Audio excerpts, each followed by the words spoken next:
טוב, ליאור, ניצחון 83-79, מה קרה בדקות הסיום? קצת נרגענו, חשבנו שהמשחק בידיים שלנו, אבל באמת ידענו להתעלות על עצמנו ולנצח.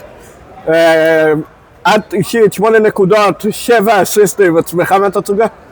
כן, אני תמיד אוהבת למסור, ולמצוא חברות של הקבוצה, ואם שומעים עליי מאוד חזק ואחרות פנויות, אז לא. ומה היה המפתח שבעצם ניצח לכם את המשחק הזה? היינו מאוד אגרסיבית בהגנה ב5 דקות האחרונות, ועשינו קצת שינויים, ובאמת התאמנו את עצמנו למה שהן משחקות, ואני חושבת שזה מה שניצח את המשחק.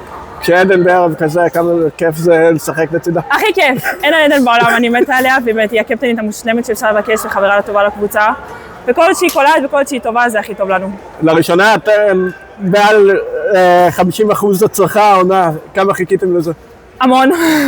תמיד ידענו שאנחנו להגיע לשם, ומכאן זה רק לעלות ולעלות ולעלות, 50% זה בטח לא מספיק לקבוצה כמו רמלה, ולאט לאט תשתפר. תודה רבה. תודה.